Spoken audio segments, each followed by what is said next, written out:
السلام عليكم ورحمة الله وبركاته. الحمد لله نحمده ونستعينه ونستغفره ونؤمن به ونتوكل عليه ونعوذ بالله من شرور أنفسنا ومن سيئات أعمالنا. من يهده الله فلا مضل له ومن يضلله فلا هادي له، ونشهد أن لا إله إلا الله وحده لا شريك له، وأشهد أن سيدنا وسندنا وحبيبنا ومولانا محمدا عبده ورسوله الذي أرسله بالحق بشيرا ونذيرا وداعيا إلى الله بإذنه وسراجا منيرا. فقد قال الله تعالى في كلامه المجيد: إن الله وملائكته يصلون على النبي يا أيها الذين آمنوا صلوا عليه وسلموا تسليما. اللهم صل على محمد وعلى آل محمد كما صليت على إبراهيم وعلى آل إبراهيم إنك حميد مجيد. اللهم بارك على محمد وعلى آل محمد كما باركت على إبراهيم وعلى آل إبراهيم إنك حميد مجيد. আলহামদুলিল্লাহ, শুকরিয়া রব্বুল আলামিনের দরবারে আমরা যারা জুমার নামাজ আদায়ের জন্য মসজিদে আসতে পেরেছি সকলে বলি আলহামদুলিল্লাহ। দুরূদ ও সালাম বিশ্ব নবী মুহাম্মদুর রাসূলুল্লাহ সাল্লাল্লাহু আলাইহি ওয়াসাল্লামের উপর সকলে বলি সাল্লাল্লাহু আলাইহি ওয়াসাল্লাম।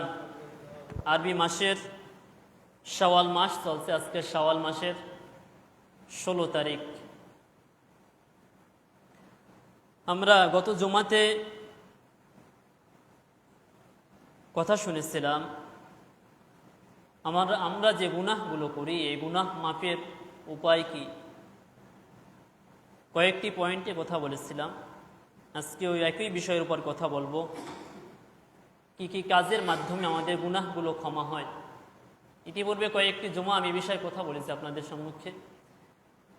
আমরা যে নেক আমলগুলো করি, নেক আমলগুলোর মধ্যে যেমন কিছু নেক আমল, নামাজের মাধ্যমে বান্দার গুনাহ ক্ষমা হয়, হজ উমরার মাধ্যমে বান্দার গুনাহ ক্ষমা হয়।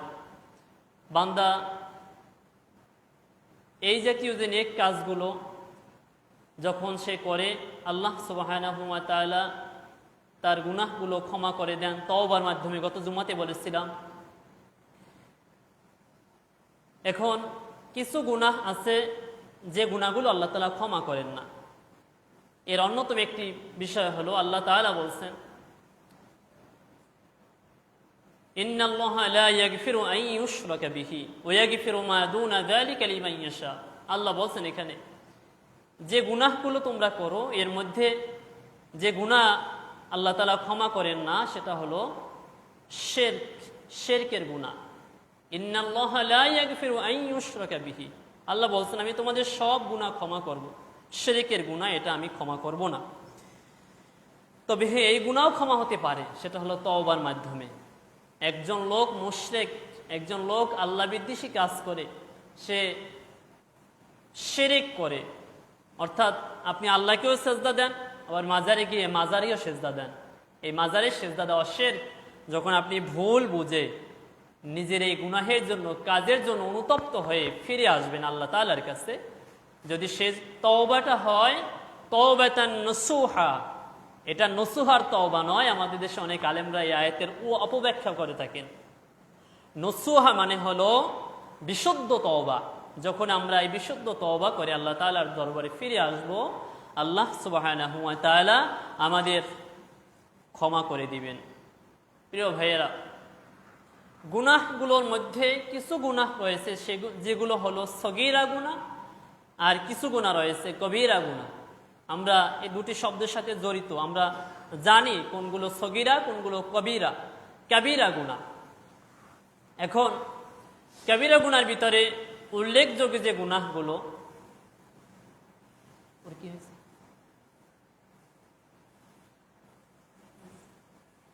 কাবিরা গুনার মধ্যে যে উল্লেখযোগ্য গুনাহগুলো, নবী মুহাম্মদ সাল্লাল্লাহু আলাইহি ওয়াসাল্লাম একটা হাদিসের মধ্যে এভাবে বলা হয়েছে, ইজতানিবু সাবআল মুবিকাত। নবী সাল্লাল্লাহু আলাইহি ওয়াসাল্লাম বললেন, তোমরা 7টি ধ্বংসশীল গুনাহ, ভয়ঙ্কর পাপ, এই পাপ থেকে তোমরা বেঁচে থাকো। ক্বালু ইয়া রাসূলুল্লাহ সাল্লাল্লাহু আলাইহি ওয়াসাল্লাম, সাহাবায়ে কেরাম বললেন, ইয়া রাসূলুল্লাহ সাল্লাল্লাহু আলাইহি ওয়াসাল্লাম, সেই গুনাহগুলো কি যে ভয়ঙ্কর পাপ, যেগুলো ধ্বংস আমাদের জন্য? তখন নবী সাল্লাল্লাহু আলাইহি ওয়াসাল্লাম বললেন, ক্বালা আশ-শিরকু বিল্লাহ, প্রথমে বললেন শিরক। এই শিরকের গুনাহ থেকে তোমরা বেঁচে থাকো। যে ব্যক্তি শিরক করে তার ধ্বংস। আশ-শিরকু বিল্লাহ ওয়া সিহরু, জাদু। এই হাদিসের উপর আমি সবগুলো পয়েন্টে আলোচনা করেছি। ওয়াকাতলুন নাফসিল্লাতী হারামাল্লাহু ইল্লা বিল হক, কোন মানুষকে অন্যায়ভাবে হত্যা করা। আজকের এই কাজটি আমাদের দেশে, বহির্বিশ্বে সব জায়গায় হচ্ছে। অন্যায়ভাবে হত্যা, ক্ষমতার মসনদ টিকিয়ে রাখার জন্য মানুষ অন্যায়ভাবে হত্যা করে। ফিলিস্তিনদের মেরে মেরে শেষ করে দিচ্ছে অন্যায়ভাবে। আর অন্যায় যারা সহ্য করে তারাও একই পাপের ভাগীদার হবে। পাশের রাষ্ট্রগুলো সবগুলো মুসলমান, তারা এগুলো সহ্য করতেছে। যাই হোক, আজকের বিষয় বলছি না।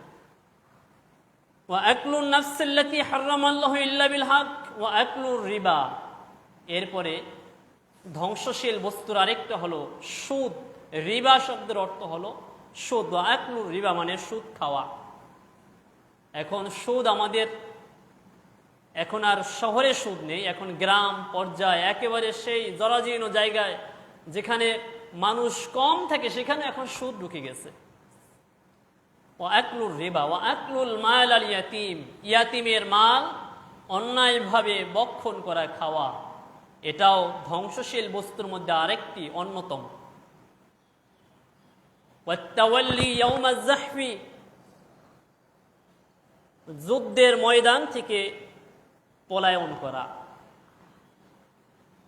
আজকের মুসলমান এবং কাফেরদের বিরুদ্ধে যখন যুদ্ধ বাঁধে, এই অবস্থায় যদি কোনো মুসলমান যুদ্ধের ময়দান থেকে পলায়ন করে, সেও তার জীবনে ধ্বংসশীল কাজের অন্যতম একটি কাজ করল।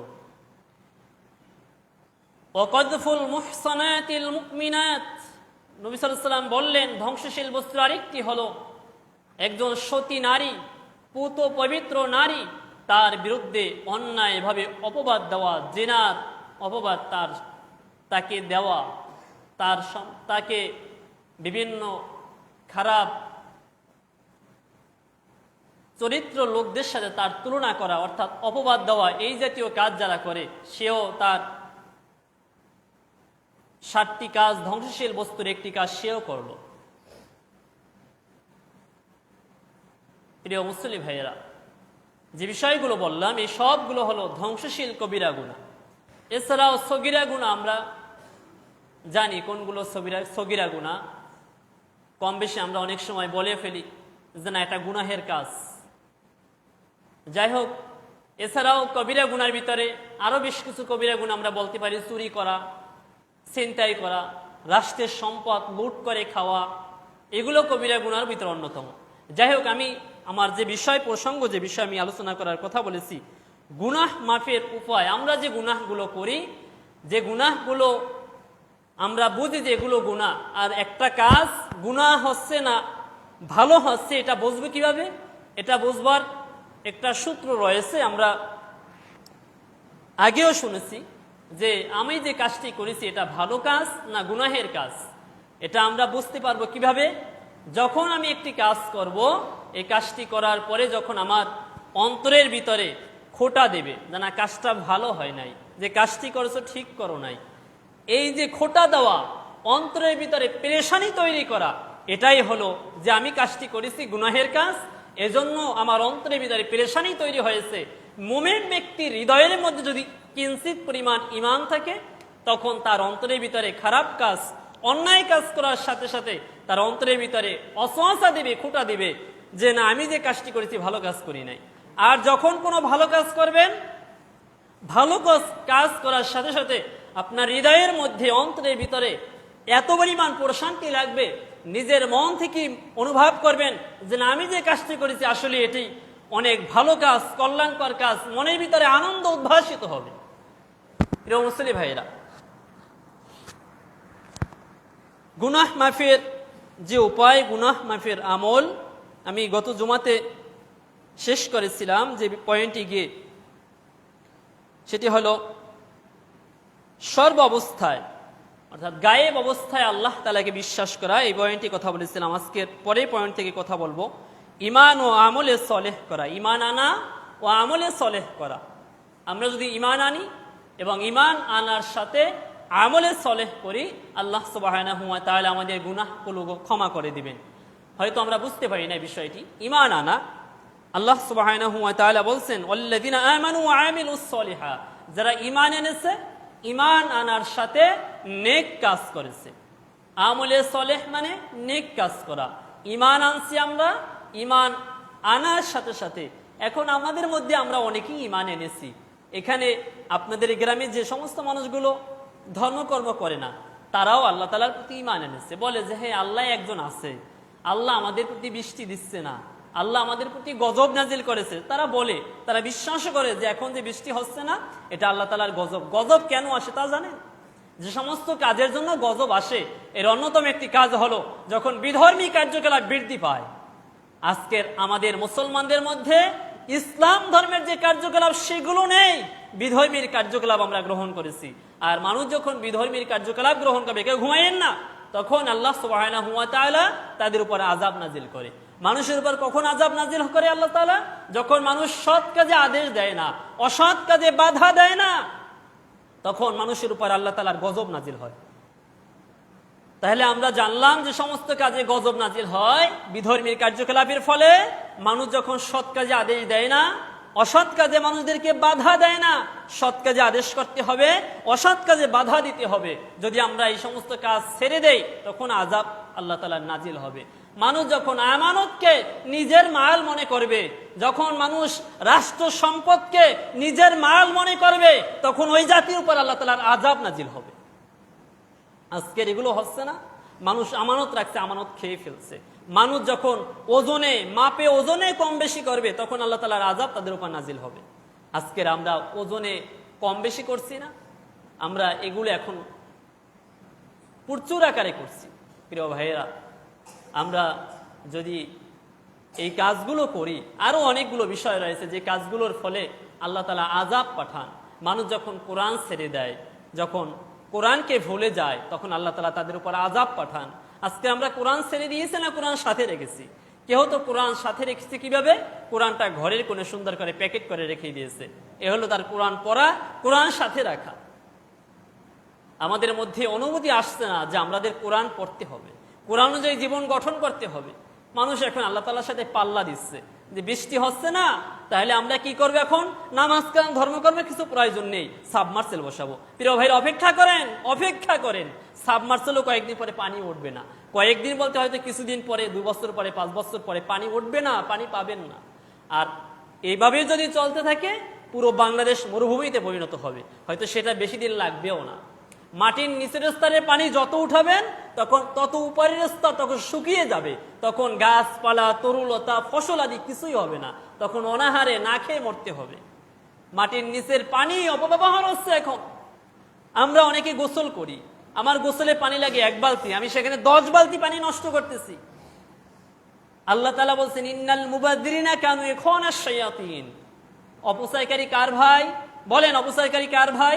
সূরা বনী ইসরাঈলের 27 নম্বর আয়াতে আল্লাহ তাআলা এই কথা বলছেন, অপচয় যারা করে তারা সবাই শয়তানের ভাই। কার ভাই বলেন? শয়তানের ভাই। আমার পানি লাগবে 1 জগ, আমি নষ্ট করতেছি 10 জগ। খুব ভালো কাজ করতেছি। প্রিয় ভাইরা, একবার মাথা দিয়ে একটু ফিকির করেন, চিন্তা করেন, মাটির নিচ থেকে যে পানি উঠতেছে, কোন প্রক্রিয়া উঠতেছে, কোন সেই রব যিনি এই পানির ব্যবস্থা করলেন। আর আপনি মাটির নিচের স্তরের পানি দিনে দিনে শুকিয়ে যাচ্ছে। বিজ্ঞানীরা এখন চিন্তা ভাবনার দিন কাটাচ্ছে যে এভাবে যদি চলতে থাকে বৈশ্বিক অবস্থা কি হবে। তাপমাত্রা বেড়ে যাচ্ছে। কেন বাড়ছে? এগুলো আমাদের 2 হাতের কামাই।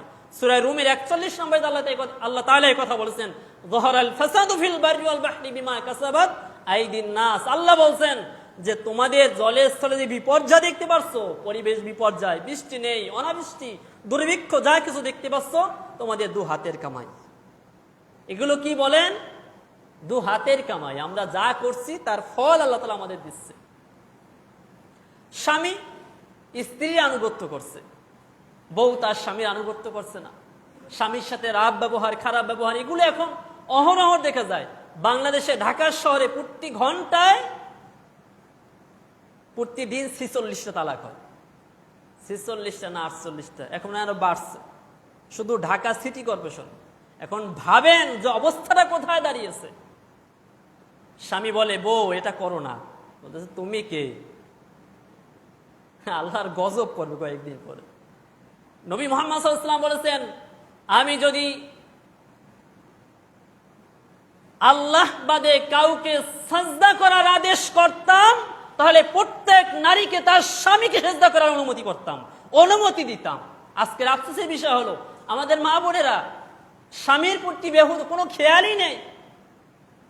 হয়তো আমার এই কথা কারো গায়ে লাগতে পারে, বলছি কারো ইচ্ছা, কারো ইঙ্গিত দিয়ে বলছি না। প্রিয় ভাইয়েরা, প্রসঙ্গের মাসছে সেই জন্য বলছি, স্বামীর খেদমত করেন, স্বামীর আনুগত্য করেন, স্বামী যা বলে তা সেই কথা মেনে চলেন। তবে স্বামী যদি বলে বউ এখন নামাজ পড়া যাবে না, এমন স্বামীর আনুগত্য ইসলাম বলে নাই। তবে আপনার স্বামী যদি বিধর্মীয় হয়ে যায় তাকে বুঝাতে হবে, প্রয়োজনে তাকে সিগন্যাল দিতে থাকেন যে দেখো তুমি যদি এভাবে করতে থাকো, এভাবে করতে থাকো, ইসলাম বিদ্বেষী কাজ করতে থাকো, আল্লাহর নাফরমানিমূলক কাজ করতে থাকো, তোমার সাথে আমার সংসার করা সম্ভব না। তবে সব কিছুর আগে একটা ইসলামিক পরিবেশ দরকার। আমাদের দেশে অনেক কিছু ইচ্ছে করলেও, ব্যক্তি পর্যায়ে ইচ্ছে করলেও তা সম্ভব হয়ে উঠছে না। তার কারণ হল ইসলামিক পরিবেশ নেই। যাই হোক, যে কথা থেকে এখানে আসলাম, গুনাহ মাফের অন্যতম একটি আমল হলো ঈমান আনা ও আমলে সলেহ করা। ঈমান আনা, আমলে সলেহ করা। আল্লাহ বলছেন আল্লাযীনা আমানু ওয়া আমিলুস সলিহাত লানুকাফিরান্না আনহুম সাইয়্যাতিহিম। আল্লাহ বলছেন যদি তোমরা ঈমান আনো, সৎকর্ম করো, অবশ্যই আমি তোমাদের পাপসমূহ দূরীভূত করে দেব, পাপসমূহ মুছে দেব, ক্ষমা করে দেব। শর্ত হলো ঈমান আনতে হবে, আমলে সলেহ করতে হবে।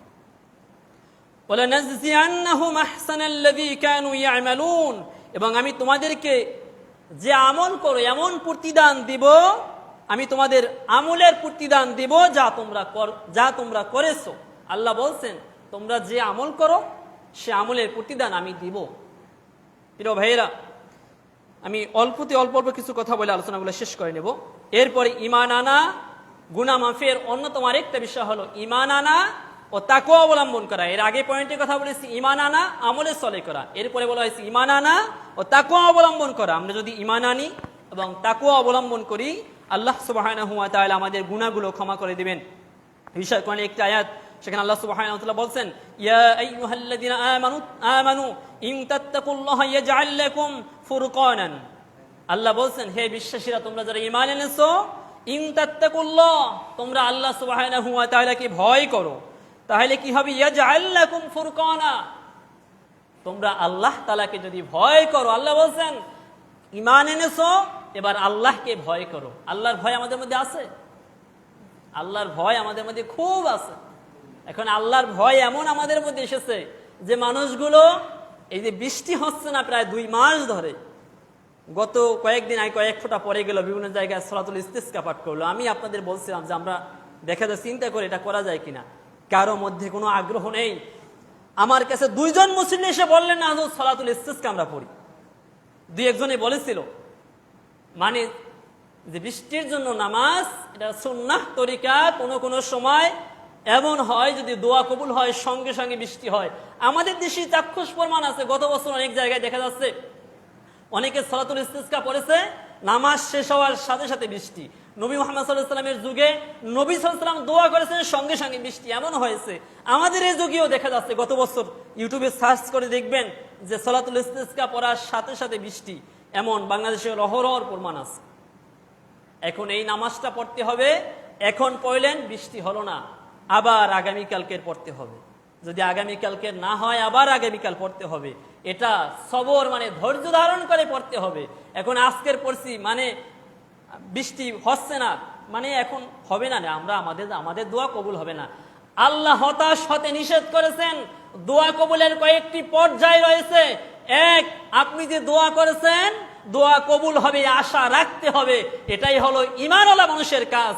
এখন দোয়া করেছি, নামাজ পড়েছি, দোয়া কবুল হয় না, না আগামীকাল আর পড়বো না, এই হতাশ হওয়া যাবে না। হতাশা আসে কার পক্ষ থেকে বলেন? শয়তানের পক্ষ থেকে। কার পক্ষ থেকে? শয়তানের পক্ষ থেকে। মুমিন কখনো হতাশ হয় না। আজ বৃষ্টির জন্য নামাজ পড়েছেন, আজ বৃষ্টির জন্য নামাজ পড়াই বৃষ্টি হয় নাই, আগামীকাল আবার পড়তে হবে। দোয়া কবুলের কয়েকটি পর্যায়। এক, দোয়া কবুল হবে এই আশা রাখতে হবে। 2, দোয়া কবুল হবে, সঙ্গে সঙ্গে কিছু দোয়া কবুল হবে, এটা বিশ্বাস করতে হবে। 3, দোয়া কিছু কবুল আল্লাহ সুবহানাহু ওয়া তাআলা কবুল করেন, কিন্তু সেটা কয়েকদিন পরে দেন। দোয়া কবুল করেছেন আল্লাহ তাআলা, কিন্তু কয়েকদিন পরে দিবেন। দোয়া কবুল করেছেন, দোয়াটা এখনই আপনার পূরণ করবেন না, কয়েকদিন পরে করবে। দোয়া কবুলের যে পর্যায়গুলো, এছাড়া দোয়া আল্লাহ তাআলা কবুল করেছেন, দোয়াটা আপনাকে পরকালে দিবে। মানে পরকালে মানে মরার পরে আপনি যা খায়ের পাবেন। এখন আমরা দোয়া করেছি, আমাদের বড় বুজুর্গি হুজুর এনে দোয়া করলাম, দোয়া কবুল হয় না, মানে হুজুরের দোয়া কবুল হয় নাই, এরকমের হুতাশমূলক কথা মুমিন বলবে না। দোয়া করতেই হবে, দোয়া করতেই হবে, দোয়ার কোনো বিকল্প নেই। হাদিসের মধ্যে এসেছে মুমিনের বড় অস্ত্র কি বলেন? একজন ইমানদারের অস্ত্র কি? দোয়া। একজন ইমানদারের অস্ত্র কি বলেন? দোয়া। হাদিসের মধ্যে এসেছে দোয়া ও সিলাহুল মুমিন, মুমিনের সবচেয়ে বড় অস্ত্র কি? দোয়া। প্রিয় ভাইরা, দোয়া করতে হবে। এখন এই যে বৃষ্টি হচ্ছে না, মানুষগুলো নামাজও পড়ছে না, তারা আল্লাহ তাআলার সাথে পাল্লা দিচ্ছে যে বৃষ্টি হচ্ছে না, আমরা সাবমার্সেল কিনে বসাবো। অপেক্ষা করেন, এই সাবমার্সেল আপনাদের কাল হয়ে দাঁড়াবে। যখন মাটির নিচের স্তর শুকিয়ে যায়, বিজ্ঞান বলছে যে মাটির নিচের স্তর শুকিয়ে গেলে তখন জমিন ডাবতে শুরু করে, জমিনের নিচে ধস নামতে শুরু করে, পানির উপর জমিন ভাসে। মেডিকেল সায়েন্স বিজ্ঞানী কথাই বলে যে পানির উপর কি ভাসে বলেন? ভূতাত্ত্বিকবিদরা তারা বলে যে পানির উপরে জমিন ভাসে। যখন মাটির নিচের স্তর শুকিয়ে যায় তখন মাটি বসতে শুরু করে, আস্তে আস্তে মাটির নিচে ডাবতে শুরু করবে। পানির অপচয়। আমি এই কথা বলার পর হয়তো ফিরাতে পারবো না। যারা সাবমার্সেল বসিয়েছেন, ও ভাই আগে 1 বালতি দিয়ে গোসল করেছেন, এখন গরমের জন্য 10 বালতি গায়ে মাখার দরকার নেই, ওই 1 বালতি দিয়ে প্রয়োজনে ½ বালতি দিয়ে গোসল করেন। গোসল না করলে কি হয়? গা মসলেও তো হয়। সৌদি আরবিয়ান কান্ট্রির লোকরা পানি পায় না, তারা তো ওই সপ্তাহে 7 দিন 1 দিন গোসল করে। বাঙালির গোসল দিনের মধ্যে 10 ফির করে। প্রিয় ভাইরা, পানির অপচয় করা যাবে না। পানি এমন একটি নিয়ামত, শুকরিয়া আদায় করতে হবে।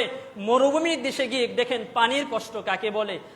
আমি তো পানি চোখের সামনে দেখতে পাচ্ছি, পানির কোনো কষ্ট নেই, কিন্তু পানি এমন এক নিয়ামত, এজন্য পানি খেয়ে শুকরিয়া আদায় করতে হবে।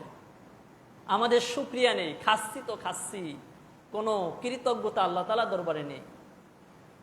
প্রিয় ভাইরা, যে কথা বলতেছিলাম যে আল্লাহ সুবহানাহু ওয়া তাআলা বলছেন, ইয়া আইয়ুহাল্লাযিনা আমানুত্তাকুল্লাহ, ইয়া আইয়ুহাল্লাযিনা আমানু ইন তাত্তাকুল্লাহ, হে বিশ্বাসীরা তোমরা যারা ঈমান এনেছো তোমরা আল্লাহকে ভয় করো। ইয়াজআল লাকুম ফুরকানা, তাহলে আল্লাহ সুবহানাহু ওয়া তাআলা যদি তোমরা আল্লাহ তাআলাকে ভয় করো তোমাদেরকে ফুরকান দান করবেন।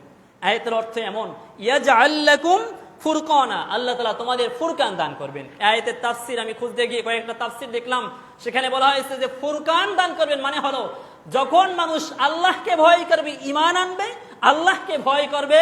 এ দুটি কাজ যখন মানুষ করবে তখন আল্লাহ সুবহানাহু ওয়া তাআলা ফুরকান দান করবেন, মানে হলো মানুষদেরকে আল্লাহ সুবহানাহু ওয়া তাআলা ন্যায় এবং অন্যায় বুঝবার তৌফিক দান করবেন। সুবহানাল্লাহ।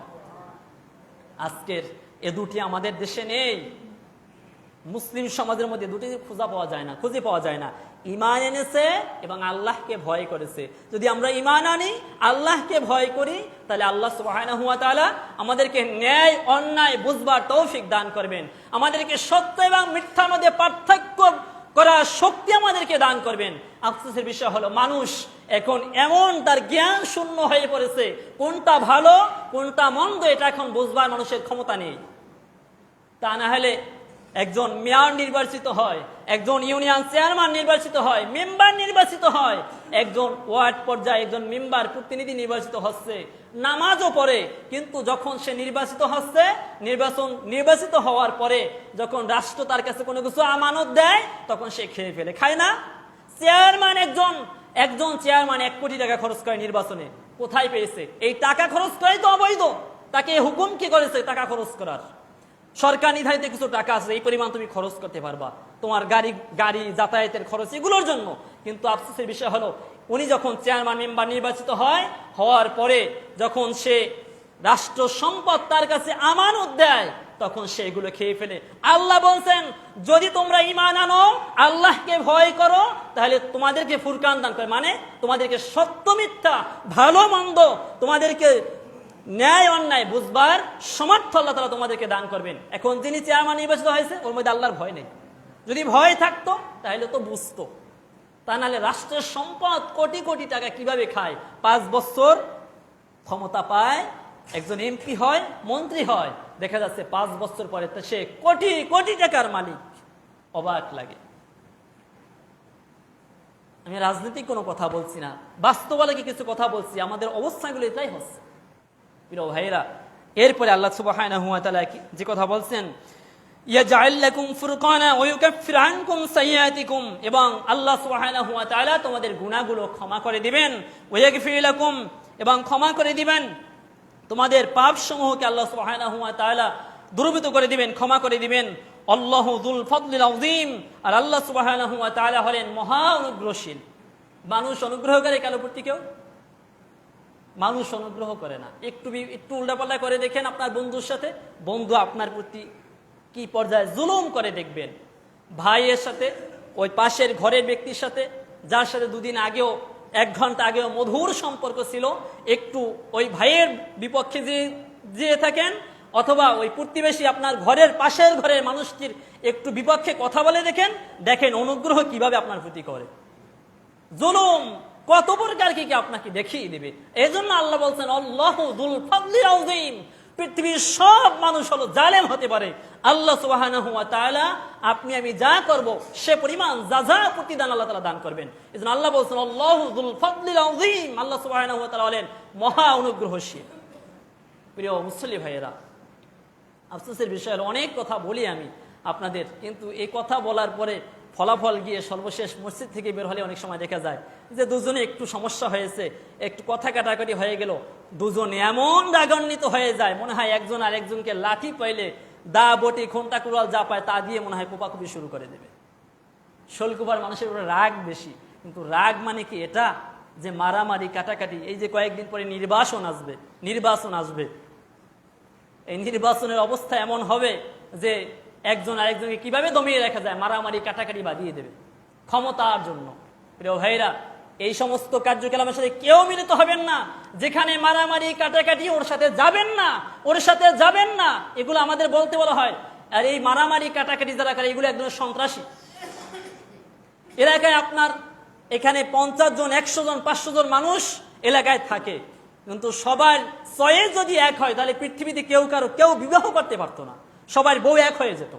সহজ কথা, আপনার পছন্দ হলো হাতি প্রতীক, আর একজনের পছন্দ হলো বালতি প্রতীক, এটা পছন্দ হতেই পারে, কিন্তু তার মানে এই নয় যে ও আমার পছন্দ কেন করলো না, এজন্য ওরে ধরে মারো, সাইজ করো। কত বড় মূর্খ সমাজের মূর্খ হলে মানুষ এভাবে কার্যক্রম চালাতে পারে। যাই হোক, আল্লাহ আমাদের হেদায়েত দান করুক। এ বিষয়ে কথা না আমার, গুনাহ মাফের আমল, গুনাহ মাফের উপায় কথা বলতেছিলাম গুনাহ মাফের আরেকটি আমল হলো তাকওয়া অবলম্বন করা ও সঠিক কথা বলা। ঘুরে ফিরে একই কথাগুলো বারবার আসছে, তাকওয়া অবলম্বন করা এবং সঠিক কথা বলা। আল্লাহ সুবহানাহু ওয়া তাআলা বলছেন, ইয়া আইয়ুহাল্লাযীনা আমানু, সূরা আহজাবের ভিতরে আয়াত এসেছে, ইয়া আইয়ুহাল্লাযীনা আমানুত্তাকুল্লাহ। আমি খুতবার ভিতরে আয়াতটা প্রায় সময় বলি যে আল্লাহ তাআলা বলছেন, হে বিশ্বাসীরা, তোমরা যিনি ঈমান এনেছো, আমানুত্তাকুল্লাহ, তোমরা আল্লাহকে ভয় করো, অকুলু কওলান সাদীদা, এবং কথা যখন বলবে তখন গোপন গাপন কথা নয়, ডাইরেক্ট সত্য কথা বলো। এখন কি সত্য কথা আমরা বলি? আমরা মিথ্যার সাথে পড়ে আছি, মিথ্যা কথা বলি। যদি বলা হয়, ভাই এই যে আপনার দোকানে যে রুটিটা এনেছেন অথবা এই যে জিনিসটা এনেছেন কবে আনছেন? বলে হুজুর আজকেই আনছি, অথচ ওটা আনা 3 দিন আগে। যদি বলে 3 দিন আগে, তাহলে ওটা কিনবে না। ও ভাই, এই মিথ্যা কথা বলে বেচাকেনা করা যাবে না। কুল জাল হক ওয়া জাহাকাল বাতিল ইন্নাল বাতিলা কানা যাহুকা। কোরআন এসেছে, সত্য এসেছে, মিথ্যা ধ্বংস। আল্লাহ বলছেন সত্য এসেছে, মিথ্যা দূরীভূত হবে, এবং মিথ্যা চিরকাল ধ্বংসই ছিল, সত্য বিজয়ী ছিল। আপনি সত্য দিয়ে সবকিছু শুরু করেন, সত্যের পক্ষে থাকেন, সত্যের পক্ষে থাকেন, সততা অবলম্বন করেন, সঠিক কথা বলেন। আপনার পক্ষে দুনিয়ার কেউ না থাকলেও সত্যের পক্ষে একমাত্র আল্লাহ তাআলা আছেন। কে আছেন বলেন? আল্লাহ তাআলা। যার পক্ষে আল্লাহ আছেন তার পৃথিবীর কোনো শক্তির দরকার নেই। সে যতই অস্ত্র শক্তি হোক, গায়ের জোরে শক্তি হোক, সম্পদে শক্তিশালী হোক, কোনো শক্তি তার কোনো ক্ষতি করতে পারবে না। এটা যিনি বিশ্বাস করে তিনি মুমিন, তিনি আল্লাহওয়ালা মানুষ। প্রিয় ভাইরা, যে কথা বলতেছিলাম যে আল্লাহ বলছেন সূরা আহজাবের ভিতরে, ইয়া আইয়ুহাল্লাযীনা আমানুত্তাকুল্লাহ, আল্লাহ বলছেন হে বিশ্বাসীরা, তোমরা যারা ঈমান এনেছো, আমানুত্তাকুল্লাহ, আল্লাহকে ভয় করো, অকুলু কওলান সাদীদা, এবং যখন কথা বলবে তখন তোমরা সঠিক সত্য কথা বলো, সঠিক কথা বলো। আমরা সঠিক কথা খুব বলি, সত্য কথা খুব বলি, আর যার জন্য এই অবস্থা আমাদের। যদি আমরা দুটি কাজ করি, আল্লাহ বলছেন ইউসলিহ লাকুম আমালাকুম, তাহলে আল্লাহ সুবহানাহু ওয়া তাআলা তোমাদের আমলগুলো শুদ্ধ করে দিবেন। ইউসলিহ লাকুম আমালাকুম ওয়া ইয়াগফির লাকুম যুনুবাকুম, আল্লাহ বলছেন ওয়া ইয়াগফির লাকুম, তোমাদের ক্ষমা করে দেওয়া হবে, যুনুবাকুম, তোমাদের পাপসমূহ। এরপর আল্লাহ বললেন ওয়া মান ইউতিইল্লাহ ওয়া রাসূলাহু, তোমরা আল্লাহ এবং তার রাসূলের আনুগত্য করো, ফাকাদ ফাযা ফাওজান আযীমা, অবশ্যই যে আল্লাহ এবং তার রাসূলের আনুগত্য করলো সে যেন মহা সফলতা অর্জন করলো। তাহলে সফলতা অর্জন করতে হলে আমাদের কার আনুগত্য করতে হবে? আল্লাহ এবং তার রাসূলের। আমরা যদি আল্লাহকে ভয় করি এবং তাকওয়াবান হই, আল্লাহকে ভয় করি, ঈমান আনি, সঠিক কথা বলি, সত্য কথা বলি, তাহলে আল্লাহ সুবহানাহু ওয়া তাআলা আমাদের কাজগুলো, আমরা যে কাজগুলো করি, যে আমলগুলো করি, এগুলো আল্লাহ তাআলা আমাদের আমলগুলো, কাজগুলো পরিশুদ্ধ করে দিবেন। ওয়া ইয়াগফির লাকুম যুনুবাকুম, এবং আমাদের গুনাহগুলো ক্ষমা করে দিবেন।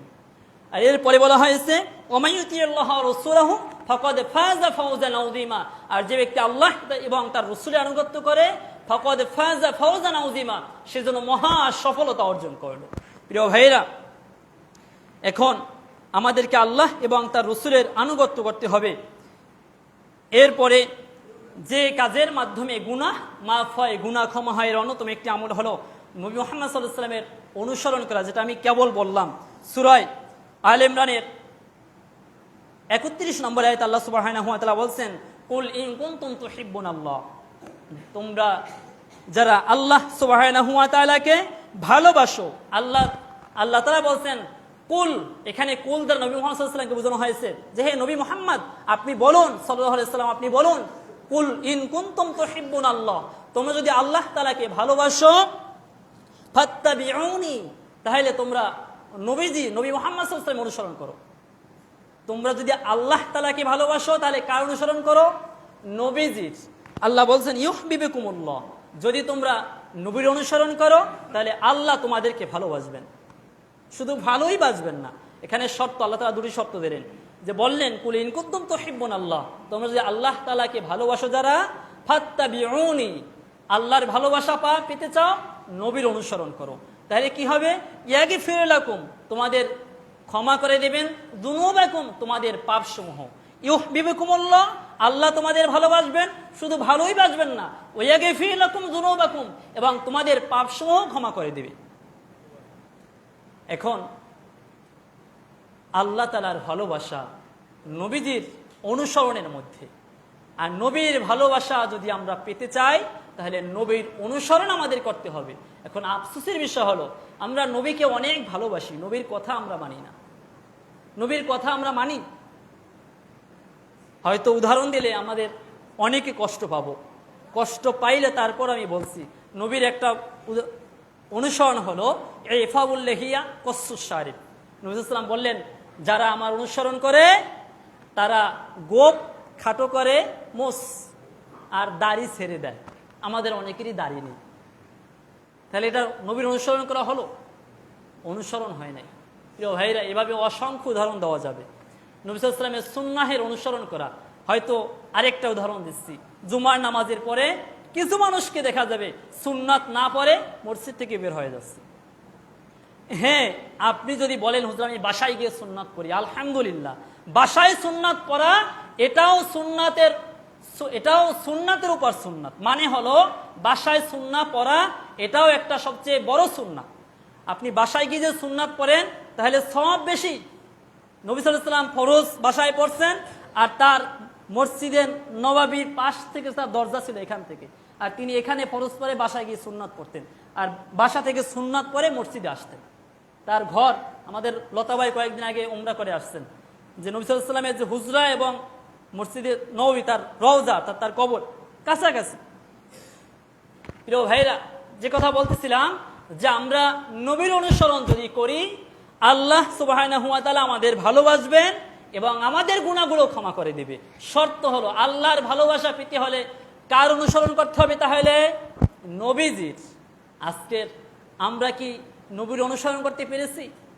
আমি কিছুক্ষণ আগে বলেছিলাম যে সমস্ত কার্যকলাপের জন্য আল্লাহ আযাব পাঠান, তার অন্যতম একটা কারণ হলো বিধর্মী কার্যকলাপের ফলে।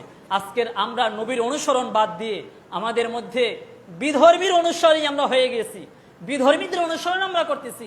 এখানে আমার সঙ্গে কিছু যুবক ছেলেবেলা আছে, কেউ মনে কিছু করবে না, ভালোর জন্য বলছি, উদাহরণস্বরূপ বলতেছি।